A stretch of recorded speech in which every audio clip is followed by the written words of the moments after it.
Witam w kolejnym odcinku kanału Polowanie na Pythona, kronika samouka, czyli nauka programowania w języku Python. Dobra, dzisiaj jest niedziela, to na luzie. Patterns of the different things we can do at the top of the loop, in the middle of the loop, and at the bottom of the loop. And the first one we're going to do is counting.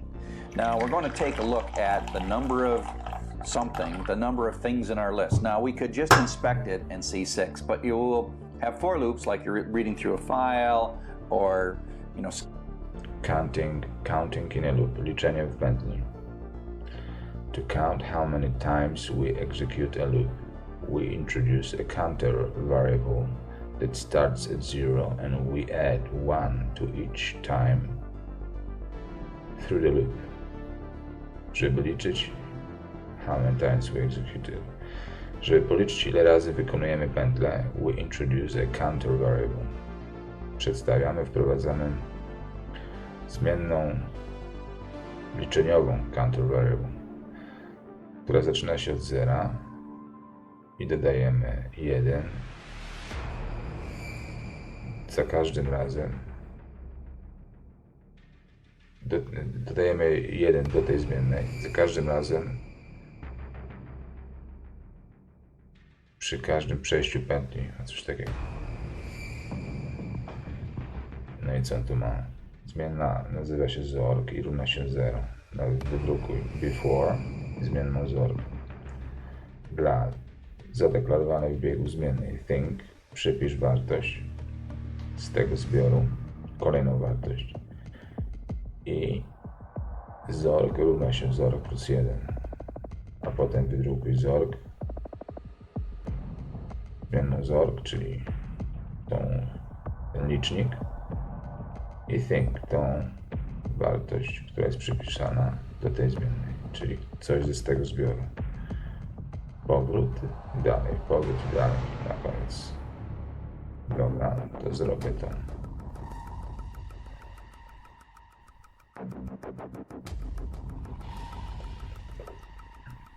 To jest kontynuacja poprzedniego odcinka.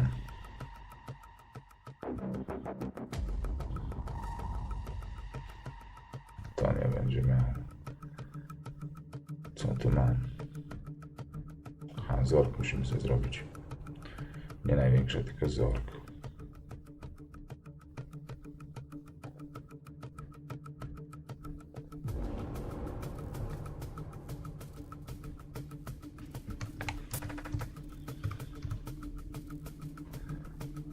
Ta liczba.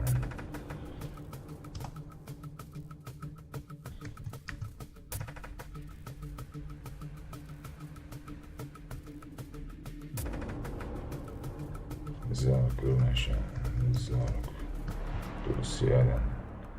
Ale to równie dobrze można napisać takim skrótem. To jest to samo. Później zorki thing.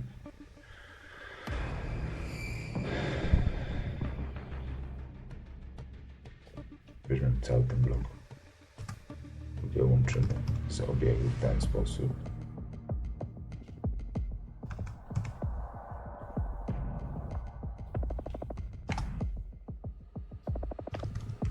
Print zork. Ta liczba. On ma think, a mamy ta liczba. Aktor zork. To nie największe, tylko zork.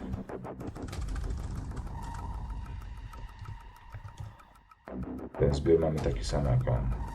Jedziemy.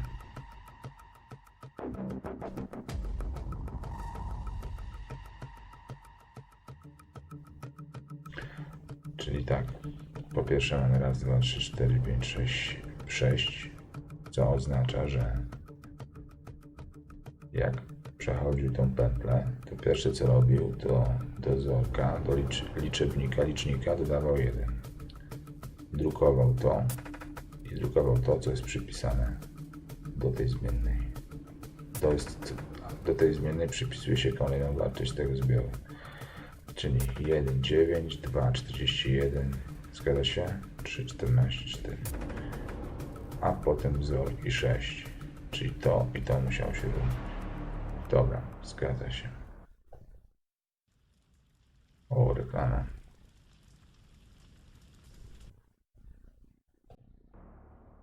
Ale mu za dobra zostawia. Dalej. Scanning through some data, and so the notion of counting, you have to assume that you don't really know, dot, dot, dot, dot, dot, that there's going to be a lot more than just 6. But for now, we're just going to do 6, and we're going to count how many things that we see in this loop. And the pattern is simple. You set a variable. Jeszcze raz.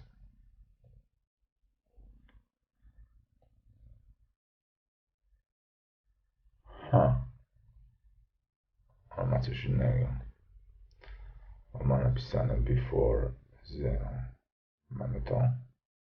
Tą linię kodu.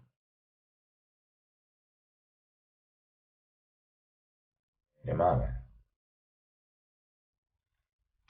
Najpierw trzeba wydrukować takie coś jeszcze before.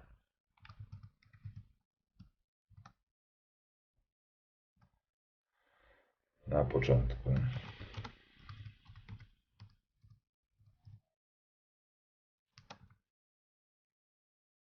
Wzór.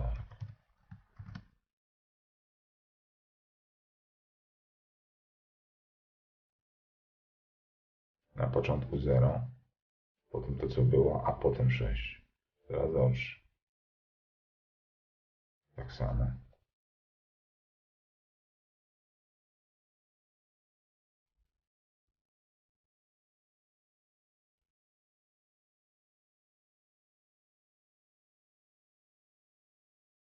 Before. Na początku 0, 1, 9. A potem 6. Zgadza się.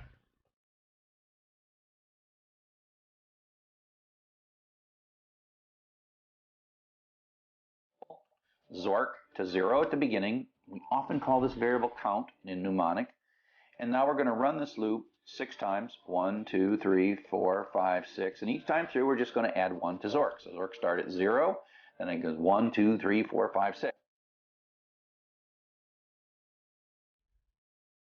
3, 4, 5, 6.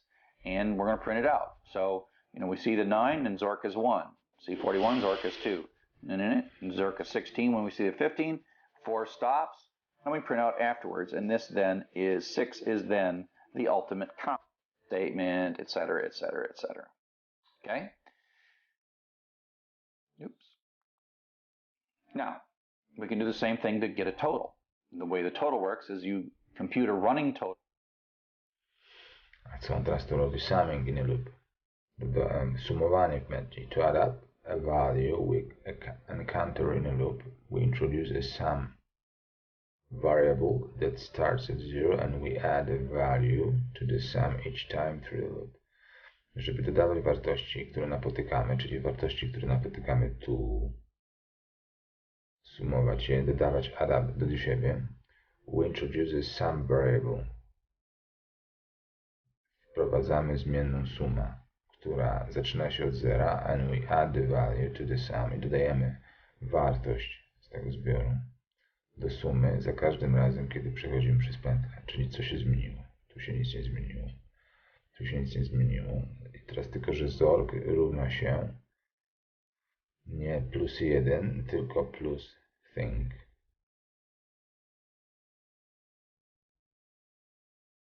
Tu się coś zmieniło.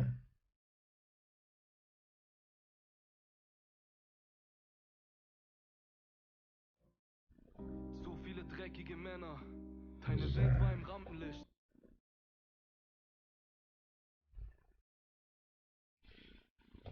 Ist doch normal, wollte ich beschützen und hatte. Jeszcze raz.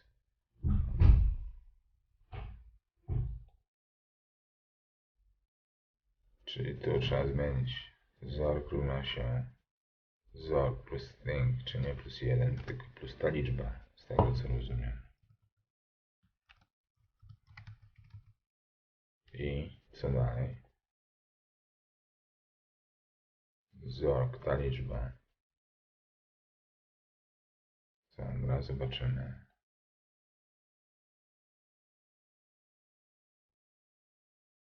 Czyli tak, to są kolejne liczby, a to jest liczba do zera dodana. Ta liczba. Potem została zapamiętowana i do ta liczba kolejna wartość ta dodana i to suma. Zgadza się 50. Potem do 50 kolejna spotkana 62. Potem do 62 kolejna spotkana 65. I tak dalej. Tak dalej. Dobra. Zgadza się.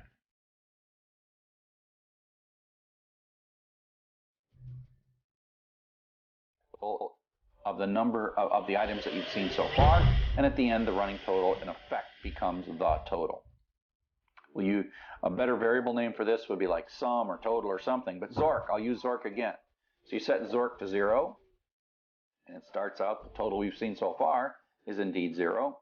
And then we're going to run this 1, 2, 3, 4, 5, 6 times, and thing is going to be the iteration variable. It's going to take on the successive values. And each time through, we're just going to take our running total and add to it. It's only 1. We get a 15. Our running total is 154. And what's the actual total? So it's not very difficult to convert this to the average because we've calculated the count and we've calculated the running total. Nie jest trudno to zamienić na średnią. And now we're going to have the average by simply dividing those. Okay? So Finding the average in the loop. Znajdowanie średniej w pętli. Teraz mamy dwie zmienne. Count 0 i sum 0. For value in. Czyli zamiast nie for thing wydrukuj. Tak? Zamiast thing jest value. Ten sam zbiór. Count równa się. Licznik, czyli będzie za każdym razem o 1 więcej, a suma to się równa suma plus value, czyli ta zmienna, którą mieliśmy. I teraz wydrukuj licznik, wydrukuj sumę.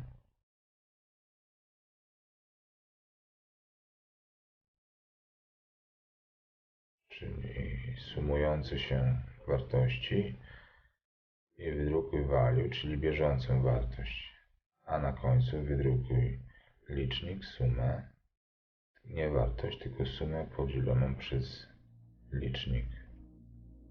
Czyli musimy sobie dodać drogą zmienną licznik. To zmienimy tak. To będzie licznik.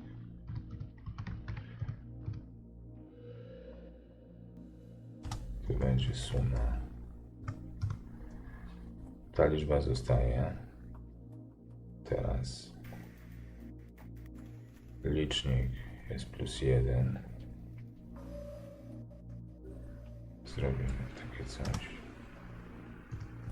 Licznik plus równa się 1. Nie mamy zorka, mamy sumę. Suma. U niego value to jest ta liczba. Teraz co trzeba wydrukować? Licznik, sumę i wartość. Nie mamy zorka, mamy licznik.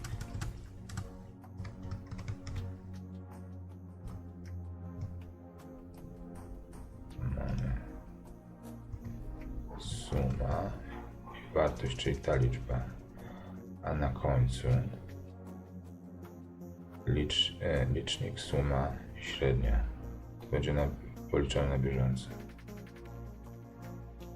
Licznik to jest zamiast zorka.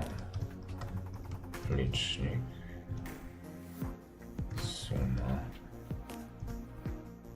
i suma podzielona przez ta liczba. Jedziemy.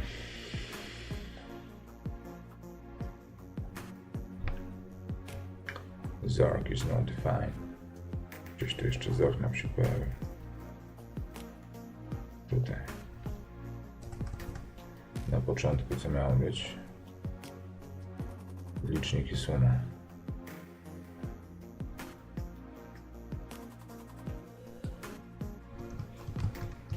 Licznik, suma.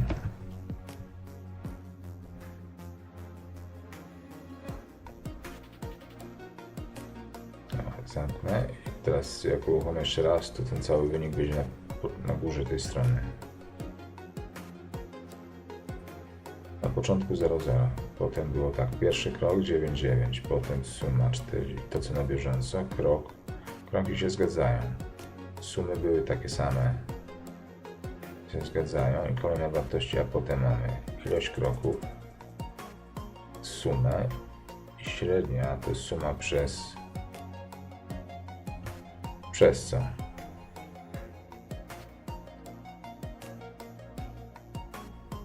To mi się trochę nie podoba to.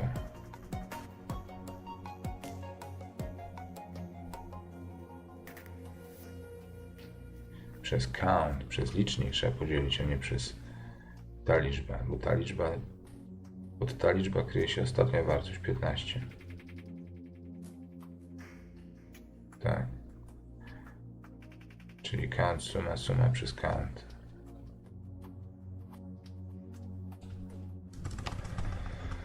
Suma przez licznik.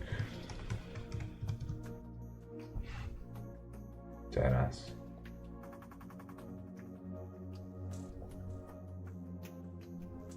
Na 5, 6, 6, 6.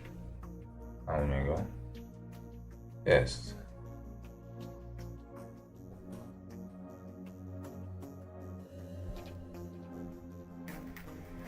Jeden, 9.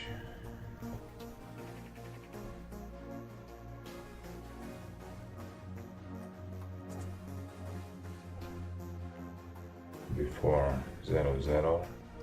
1, 9. 12, 63. 130, a potem na tym 654. Zgadza się. Dobrze prawi. Now this time I've used mnemonic variables. Don't get confused by this. Mnemonic variables are just friendly names I chose for you to read the code easier. I am not communicating to Python in any way by naming this count and sum, but On mówi, że te nazwy sobie tak nadał, nie dlatego, żeby Python to zrozumiał, czy dlatego, że on to rozumie. To nie są nazwy zarezerwowane, to jest jakby dla użytkownika. count and sum is nice. Okay, so I set count to 0 and sum to 0. Oh, go back up. I set count to 0 and sum to 0 at the beginning, and the count is 0 and the sum is 0. And then I'm going to run this loop 6 times. 1, 2, 3, 4, 5, 6. And each time, value is the iteration variable. I count every time I run the loop. I count equals count plus 1. Sum equals sum plus value. Total. And then a statement inside of a loop. And of course, I've created a silly thing in the middle, something in the end. Another kind of thing we tend to do in loops is we look for things. We hunt for things. Czyli szukanie czegoś w pętli. Filtering lub filtrowanie pętli. Co tu mamy? Wydrukuj najpierw, potem ta liczba w tym samym zbiorze. Jeżeli liczba teraz jest większa od czegoś, na przykład 20, wydrukuj. Duża liczba i tą liczbę after. Zrobimy to. Czyli tak, nie ma tu żadnej zmiennej suma ani licznik, to sobie to wyłączymy.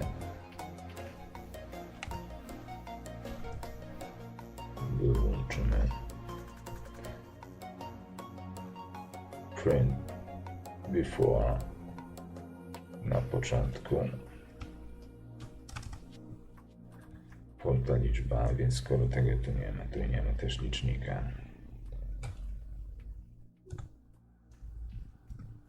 Nie ma też sumy. Nie ma tego print. Z tego co widzę dobrze. Jest tylko warunek.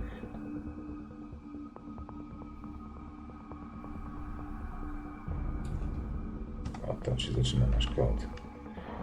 If ta liczba jest większa od 20.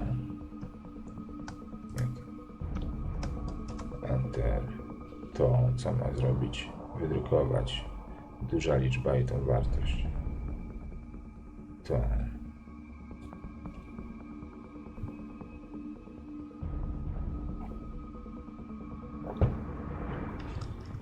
Print.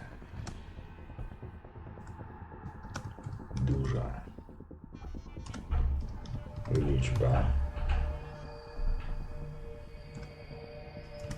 ze spacją będzie przecinek i zmienna, to co się po zmianie kryje, ta liczba. A print, a potem nie ma licznika, nie ma sumy, nie ma czegoś tego. Więc co jest?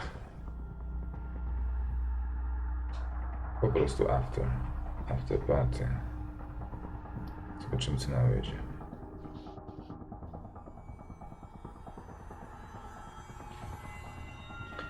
Na początku duża liczba 41, duża liczba 74, czyli są dwie liczby, które są większe od 20. Jest to prawda? No jest.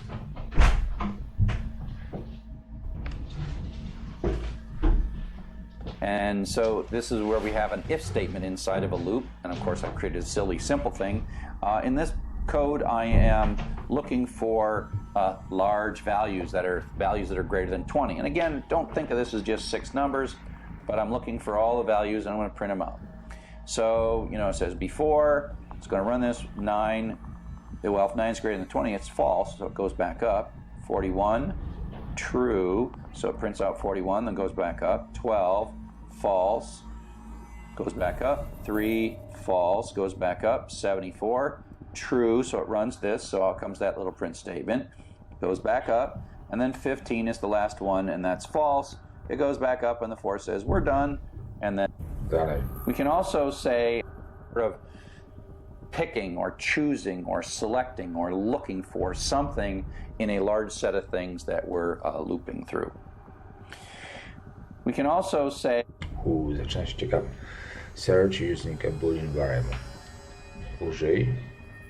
Szukaj używając wartości logicznych. Boolean nie znaczy po angielsku logiczny, ale jakby tłumacząc bezpośrednio bool, chodzi od nazwiska George Boole chyba, który wymyślił tę matematykę logiczną. Czyli wartości bool, a właściwie te wartości logiczne. No i teraz tak, co on tu ma? Mamy ten sam zbiór.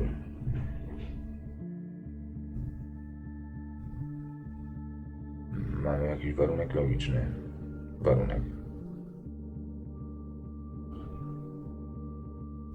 Teraz co ma zrobić?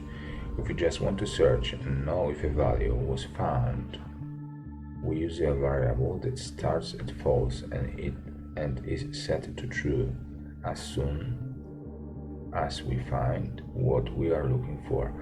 Jeżeli chcemy szukać, znaleźć, if you want to search, jeżeli chcemy szukać i wiedzieć, czy wartość została znaleziona, używamy zmiennej, która zaczyna się od fałsz, nieprawda, i jest ustawiona na true, naprawdę, tak szybko jak wtedy, gdy znajdziemy to, co szukaliśmy. Found równa się false. Tak jest ustawione. Są dwie wartości logiczne. True and false. Są takie wartości, na przykład sprawdzamy, czy 1 równa się 1. True, czy 1 jest większy od 1. False. Przykładzik.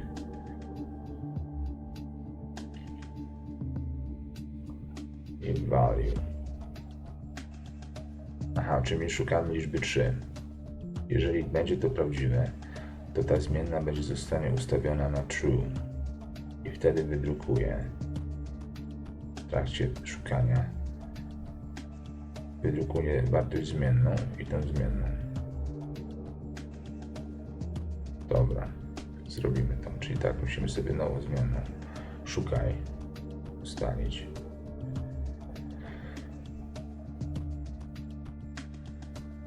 to może zrobię tak. To już nam chyba nie będzie potrzebne.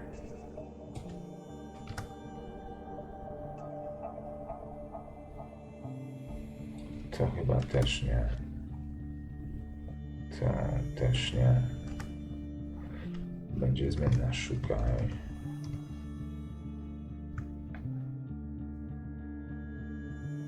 Na wartość falsę. Albo nie szukaj, tylko znalazł. Znalazł. Na początku ta liczba w tym zbiorze. Jeśli szukamy liczby 3, ta liczba jest równa 3, to ma coś pewnie wydrukować, wtedy zmienić wartość found na true.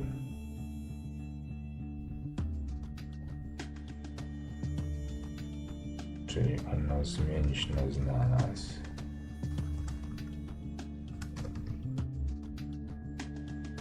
Ma się równać true. To, że to jest wartość jakaś, że on coś rozumie pod tym, oznacza ten kolor. To rozumie, że to coś znaczy, to rozumie, że to coś znaczy. To nie jest słowo, tak jak przykład ta liczba, to jest na czarno, to nic nie znaczy, są nasze nazwy. Print ma inny kolor, to chyba dotyczy funkcji. I true, print znalazł i teraz wydrukuj print. Chyba znalazł, tak? Znalazł i ta liczba.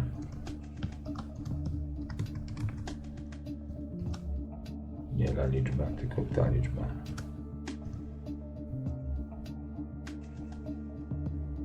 Wydrukuj, znalazł, wydrukuj ta liczba after. Znalazł. Na koniec znalazł. To znaczy, że jest to, co szukaliśmy. Run. Na początku true 3, a potem true. Czy jemu wyszło to samo?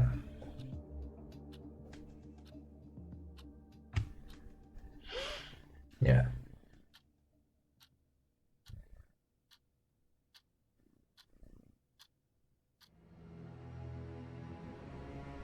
Ha. On ma tu wszystko. A my mamy tylko to, kiedy było 3, a ja już wiem dlaczego.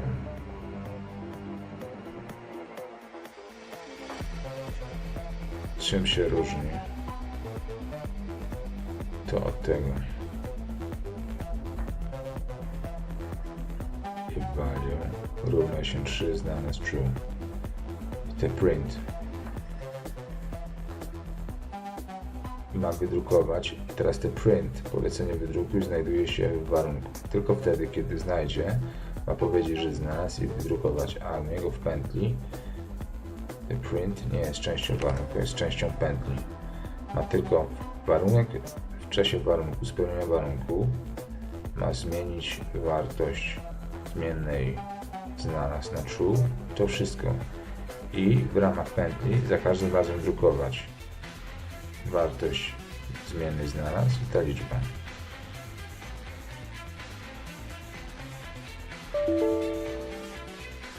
An indent does not match any outer indentation level. Wcięcie nie pasuje żadnemu innemu wcięciu. Aha, to jest która linia. Teraz.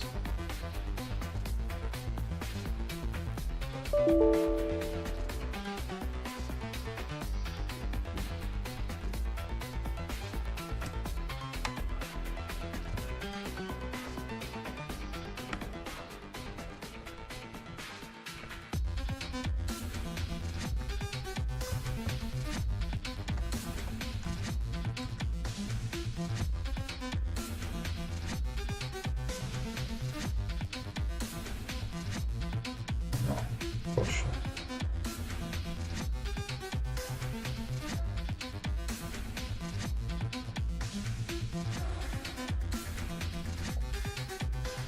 I teraz na początku Found. My tego nie mamy. False 9, false 41, false 12, true 3.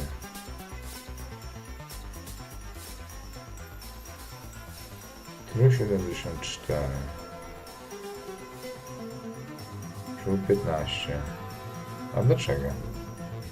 Aha, dlatego, że raz została zmieniona wartość true na true.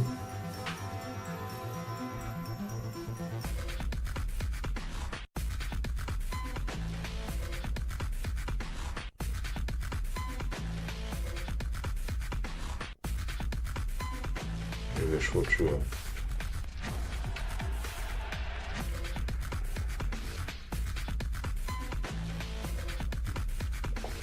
Ale to śmiesznie wygląda, bo to oznacza, że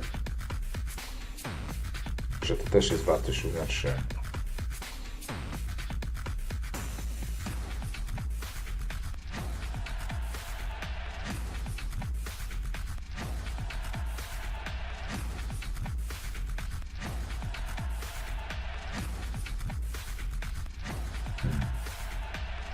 A jakby zrobić, żeby zawsze zmieniało się na prawidłową wartość, znaczy na wartość tu odpowiadało. Dobra, niedziela. I want to know if a particular value is there.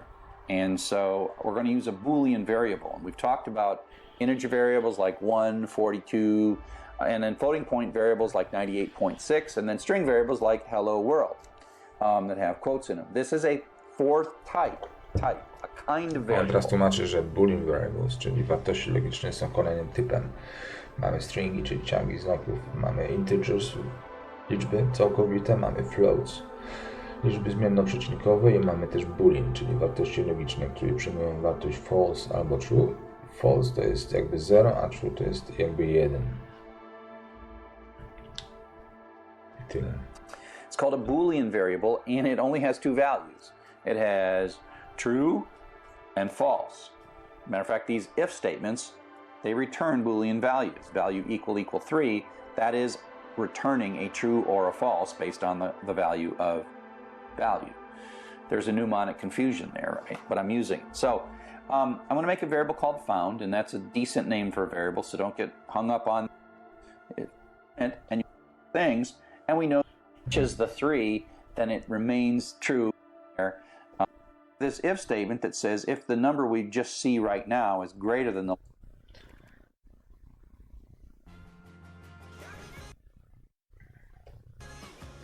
Jak znaleźć? How to find the smallest value? Jak znaleźć najmniejszą wartość? Largest so far -1, czyli to było niepotrzebnie kasowałem. Print. Najpierw largest so far for the sum. Co on powtarza ten sam kod, żeby znaleźć najmniejszą. To jest to, co było.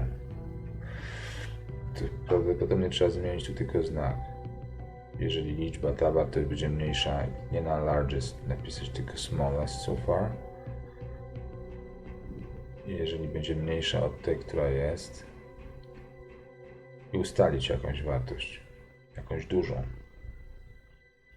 Bo na przykład w tym zbiorze żadna nie będzie większa od -1. Na przykład na 1 000 000. Pierwsza każda jedna. Dobra, ale to podejrzewam, że będzie na następny odcinek, bo to już z pół godzinki minęło. On ma jeszcze 10 minut. Jak ja w pół godziny przerabiam ile? 8 minut. To 40 minut bym przerabiał w to.